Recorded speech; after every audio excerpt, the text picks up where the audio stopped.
بسم الله الرحمن الرحيم.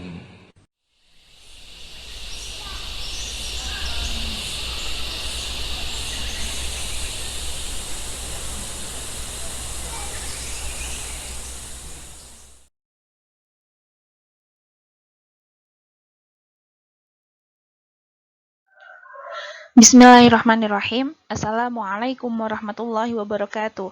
Alhamdulillahirabbil alamin. Assalatu wassalamu ala asrofil anbiya'i wal mursalin nabiyina Muhammadin wa ala alihi wa ashabihi ajma'in. Amma ba'd. Halo sobat sains, hari ini bertemu lagi dengan Omo di Ilmu Pengetahuan Alam kelas 8 dengan materi baru Sistem Pencernaan pada Makhluk Hidup. Bagian 1. Simak baik-baik ya. Nah, sistem pencernaan dibutuhkan oleh manusia karena manusia membutuhkan makanan dalam rangka memenuhi kelangsungan hidupnya. Nah, untuk itu kalian harus menjaganya dengan baik ya. Dalam sistem pencernaan ini dikenal dua macam pencernaan. Yang pertama adalah pencernaan mekanik dan yang kedua adalah pencernaan kimiawi.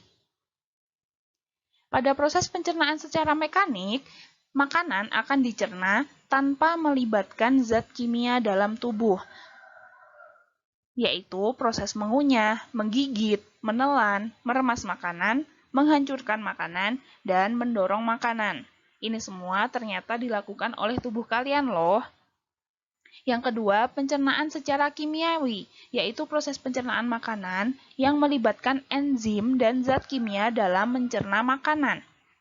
Nah, peran enzim ini misalnya peran enzim amilase di dalam mulut kalian, dan lain-lain.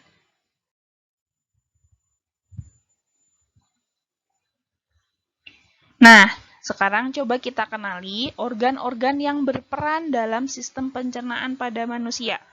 Pada gambar, dari bagian tubuh bagian atas, itu adalah rongga mulut. Kemudian di dalam rongga mulut itu nanti ada namanya kelenjar ludah. Nah, setelah makanan melalui rongga mulut, makanan akan masuk ke dalam kerongkongan. Kemudian masuk ke dalam lambung.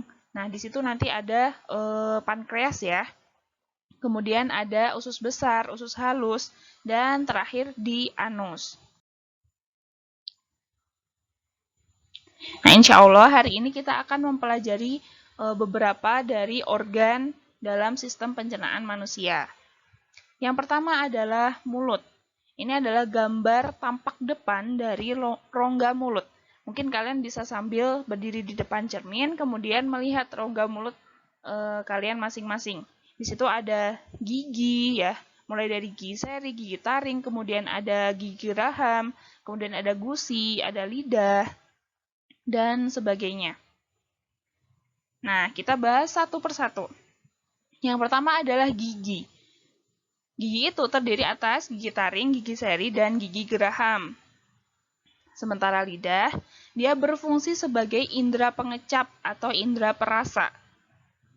Rasa dapat dikenali karena lidah memiliki saraf pengecap atau papila, yang kalau misalnya di permukaan lidah kalian ada merinkle-merinkle gitu ya. Ada bulatan-bulatan kecil, nah itu adalah papila. Kemudian ada namanya kelenjar ludah. Kelenjar ludah ini adalah fungsinya menghasilkan air liur. Air liur terdiri atas lendir dan enzim amilase atau enzim petialin.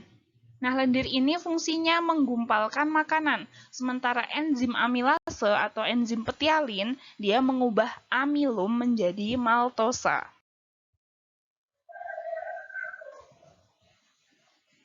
Tahukah kamu,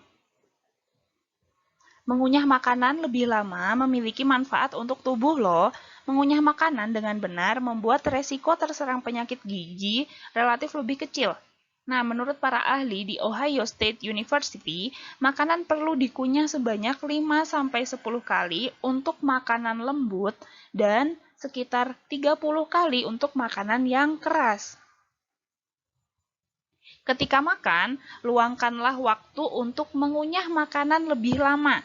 Hal tersebut penting untuk proses pencernaan dan penyerapan gizi yang lebih baik. Mengunyah makanan terburu-buru dapat menyebabkan gangguan pencernaan, seperti sembelit. Nah, organ sistem pencernaan selanjutnya adalah kerongkongan atau esofagus. Nah, ketika makanan masuk ke dalam rongga mulut kalian, kemudian kalian telan, nah dia akan melewati kerongkongan atau esofagus. Seperti pada gambar, di situ ada tube in esophagus. Nah, itu adalah rongga ya, rongga ke esofagus. Bagian yang menghubungkan antara mulut dengan lambung atau esofagus, nah memiliki panjang berkisar 25 cm. Bagian yang menghubungkan kerongkongan dengan mulut disebut faring. Pada faring terdapat katup yang memisahkan antara tenggorokan dengan kerongkongan. Nah, katup ini disebut katup epiglotis. Oke, saat kita makan, katup epiglotis akan menutup ke bagian tenggorokan, sehingga makanan tidak masuk ke sana. Ingat ya, untuk sistem pencernaan, kita menggunakan kerongkongan, sementara untuk bernafas, kita menggunakan tenggorokan. Jangan tertukar ya, karena apabila kita bicara saat makan, maka katup epiglotis akan terbuka. Makanya makanan masuk ke tenggorokan, bukannya ke kerongkongan. Nah, hal ini membuat kita tersedak. Pernah tersedak? Sakit kan? Nah, oleh karena itu ketika makan jangan sambil berbicara. Dari kerongkongan, makanan akan didorong menuju lambung dengan gerakan memijat dan mendorong hingga ke lambung. Nah, gerakan ini disebut sebagai gerak peristaltik. Ini adalah salah satu proses pencernaan mekanik ya, sama dengan yang di mulut tadi. Ketika makanan dikunyah, kemudian ditelan, nah itu adalah proses pencernaan mekanik. Kemudian organ sistem pencernaan yang selanjutnya adalah lambung. Makanan melewati rongga mulut, kemudian masuk ke kerongkongan, dan dari kerongkongan dia didorong menuju ke lambung. Ini adalah gambar dari lambung. Di situ kalian bisa lihat ya, ada jalur dari kerongkongan, kemudian masuk ke lambung melewati kardiak. Nah, di dalam lambung gambarannya kurang lebih seperti itu. Ada apa aja ya di dalam lambung? Coba kita lihat.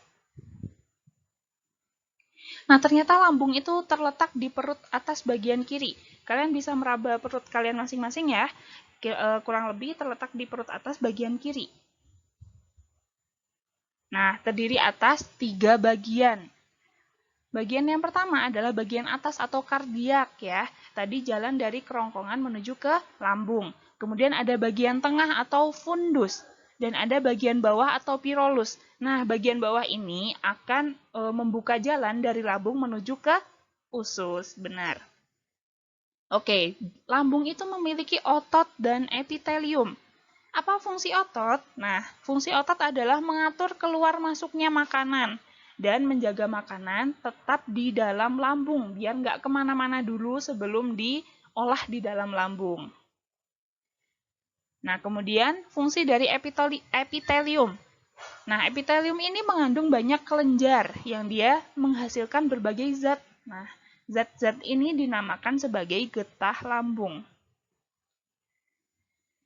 Mari kita bahas satu persatu mengenai getah lambung. Nah, getah lambung ini dia adalah zat kimia dan enzim-enzim yang ada di dalam lambung. Yang pertama ada namanya HCl atau asam lambung. Mungkin kalian sudah sering dengar ya, asam lambung. Dia itu fungsinya membunuh kuman dan mengaktifkan pepsinogen menjadi pepsin. Ingat ya, mengaktifkan pepsinogen menjadi pepsin. Itu adalah fungsi HCl. Kemudian zat yang enzim yang kedua, yaitu pepsin. Dia memecah protein menjadi pepton. Yang ketiga ada enzim lipase. Dia mengubah lemak menjadi asam lemak dan gliserol. Yang terakhir adalah enzim renin. Dia mengubah susu menjadi kasein. Nah, enzim renin ini umumnya terdapat pada lambung bayi karena lambung bayi belum bisa mencerna makanan yang keras terlebih dahulu ya.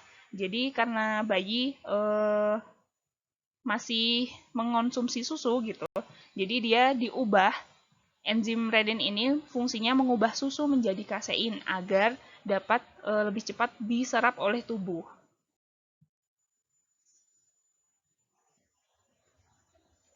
Tahukah kamu, pada lambung, makanan mengalami pencernaan kimiawi dan juga mekanik.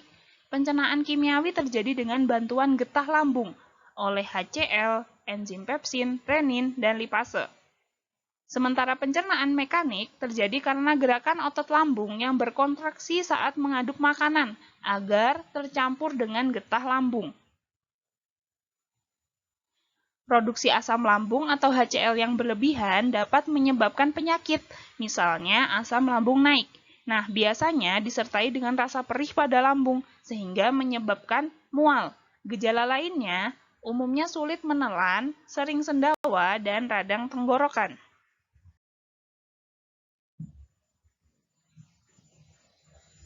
Jazakumullahu khairan katsiron atas perhatiannya.